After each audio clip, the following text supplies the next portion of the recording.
India ரஷ்யாவிடமிருந்து எண்ணெய் வாங்குவதற்கு 1 மாத காலம் அவர்களுக்கு அனுமதி அப்படின்னு ட்ரம்ப் சொல்கிறார். ட்ரம்ப் அவர் இஷ்டத்துக்கு சொல்லுவார், நமக்கு சொல்கிறனால அவராக சொல்லுவார். என்கிட்ட பேசுனாங்க, நான் தான் சண்டையை நிறுத்தினேன். இந்தியா பாகிஸ்தான் 2 பேரும் அவர்கிட்ட பேசவே இல்லை, சும்மா சொல்லுவார். அது மாதிரி 1 மாதம் உனக்கு அனுமதிப்பாங்கிறது. ஏன் அப்படி சொல்கிறாருன்னா, நம்ம எண்ணெய் ஈரானில் அதுக்கு ஸ்டாலின் சொல்கிறார், அது எப்படி அமெரிக்கா நமக்கு அனுமதி கொடுக்கலாம்? அவராக ட்ரம்ப்பாக புலம்புவார்ப்பா, ட்ரம்ப்பாக சொல்லுவார். அவர் சொன்னதுக்கெல்லாம் மோடி உங்களுக்கு பதில் சொல்ல முடியுமா? அரசியலை புரிஞ்சுக்கங்க. அங்கே வச்சு அரசியலை பண்ணிக்கிட்டு இருக்கிறவன் யார் தெரியுமா? ஸ்டாலின் அவர்களுக்கு ஜெய்சங்கர்னு ஒரு வெளியுறவுத்துறை அதிகாரியாக இருந்தார். Indian foreign service, IFS service பண்ணவர், 30-40 வருஷம் சர்வீஸ் பண்ணவர். அவர் தான் வெளியுறவுத்துறை அமைச்சர், பெஸ்ட்டு மந்திரி, அறிவான மந்திரி.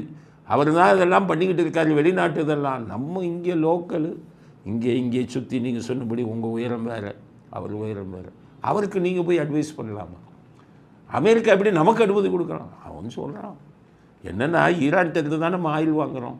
என்ன இப்போ ஈரான் சண்டையில் போயிடுச்சு, அதுக்காக அமெரிக்கா என்ன சொல்கிறாங்க, ஈரான் சண்டைக்கு போயிடுச்சு, நீங்கள் அங்கே தான்ப்பா என்ன வாங்குறீங்க, ஒரு மாதத்துக்கு ரஷ்யாவில் வாங்கிக்கோங்க, நிலைமை சரியாகிற வரன்னு சொல்கிறோம். அது நீ எப்படியா அனுமதி கொடுக்கலாங்கிறது? உங்களுக்கு இன்டர்நேஷ்னல் பாலிட்டிக்ஸ் தெரியாது. இங்கே என்னென்ன நடக்குது உலகத்தில்? உலகத்தின் அரசியல் சாதாரண அரசியலா? அமெரிக்கா, இஸ்ரேல்லாம் ஒரு பக்கம், இந்த பக்கம் நேட்டோ நாடுகள், ஐரோப்பிய நாடுகள் அவங்கெல்லாம் ஒரு பக்கம், இந்த பக்கம் ரஷ்யாவோட புட்டின் அவர் மட்டும் தனியாக ஒரு பக்கம், இந்த பக்கம் சைனா இவங்க ஒரு பக்கம். இப்படி உலகமே உலக அரசியல் 4 சக்திகளாக பிரிந்து கிடக்கிறது.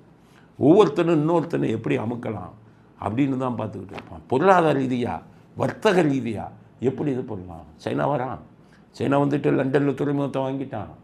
லண்டன் இதில் இலங்கையில் தொழில் பண்ணணும், மற்ற நாடுகளை பற்றி கவலை இல்லை. நேபாளத்துக்கு கடன் கொடுத்து வச்சுருக்கான், பங்களாதேஷுக்கு கடன் கொடுத்து வச்சுருக்கான். இந்த நாடுகளெல்லாம் அபகரிக்கணும். அப்படிப்பட்ட சூழ்நிலையில் இருக்குது. இவ்வளோ பெரிய பிரச்சனைகள் இருக்கும்போது எப்படி பண்ணணும்? நம்ம தமிழ்நாட்டில் இருந்துக்கிட்டு சும்மா ஒரு திமுகன்னு ஒரு கட்சியை வச்சுக்கிட்டு நீங்கள் நாட்டை ஆண்டுக்கிட்டு இன்டர்நேஷ்னல் பாலிட்டிக்ஸ் எல்லாம் பேசக்கூடாது.